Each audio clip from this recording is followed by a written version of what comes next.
Hi everybody, it's Carmen here from My Sweet Source.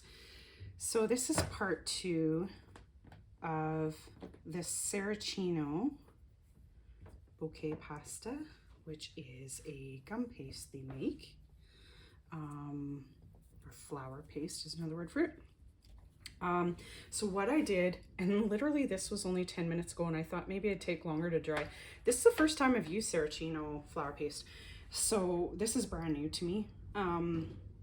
Yeah, so it only took like 10 minutes and it's already firm. You can see like it's a little bit flexible.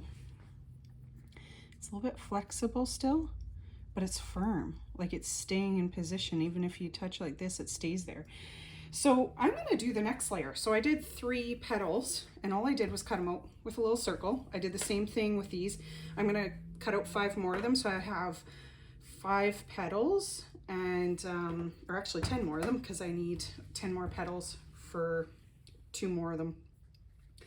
And then I'm going to put them on this Katie Sue design mat. And this will give the roses some veining and texture. So what I'm going to do is I'm just going to put that down for now. And I'm going to just get a little bit more of this flour paste. The other thing, like I really love this. I'm finding this easier to work with because it rolls out so thin and it still stays flexible for a while, but then at the same time it dries faster than gum paste, like many other gum paste. So I think this is honestly one of the best flour pastes I've tried. And I already veined these. So what I'm gonna do is just put 1 circle on each of the 5 petal pieces there. You can use a 5 petal cutter as well. I'm just doing circles this time. And you can use a rolling pin if you want, or you can just press down. You just have to line up both sides of it so it'll give the veins on both sides there, and voila. So I'm going to use these ones last because other ones are probably starting to dry already. And again, look at the veining on those. Isn't that beautiful? This is why I love the Katie Sue molds so much and veiners so much, because oh, I gotta do the last one. Because they just make everything so detailed. Like some molds you won't get that detail in it and it won't look as amazing if you don't have the realistic detail in the molds or veiners. And if you want a beautiful product, you have to find something that does that for you. And there. Okay, so what I'm going to do is just get my foam mat out, use a ball tool, and then I'm going to put a little V of water on those petals, just like this. And what I do is I make sure the veining is up and down. See if you can see that, up and down. So I put the V on the bottom here, nowhere near the top. So your hands just get sticky and it becomes a mess sometimes. This, however, even though it's softer, it firms up faster. You'd think a product that was softer would take a little longer to firm up, but nope. What I do is you leave the one side open and you push down the right side. What you can do is even put a little water on the base, helps it stick a little better, but try not to put it more than halfway up or you might end up with a sticky mess. And then you just overlap about halfway and push down.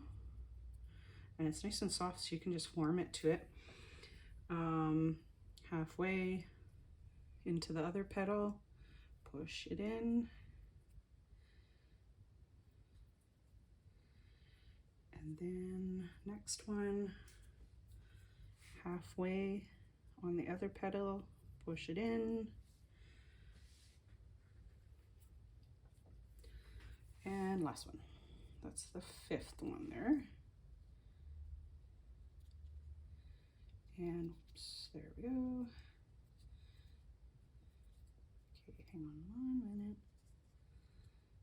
1 minute. Sometimes you have to adjust them a little bit just to get it to look right, but especially the last petal, I find it's can make something look really off, right? So look at that.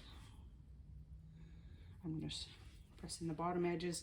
So what you can do is you can hang it upside down. Sometimes that's easier.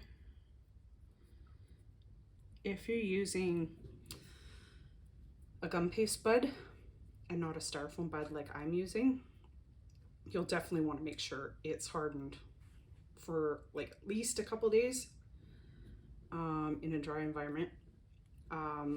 Otherwise, and I've had this happen before, where it just pops off and then you got a mess. What you can also do is like pinch the middle. I like to pinch it and fold it backwards a little once you get to the 2nd layer. First layer, don't do that so much because usually the first petals, they kind of form in around the center of the flower. So what I'm gonna do is 2 of these, I'm gonna do a little bit smaller like this, and then I'm gonna do 2 of them with even another layer. But yeah, check that out. And it holds its shape really well already. And the bottom I usually just press in just to get rid of some of the lines and stuff around the bottom. But see, it's got nice petals all the way around. And I'm gonna let that dry. So what I do, and now this time around I have my drying rack. So I just bend it over, hang it on there, let it dry for a day, and then you can back to it. And of course, like I just noticed in the previous video, it only took 10 minutes and it firmed up. So I might not even need that long, and I might even be able to do another layer.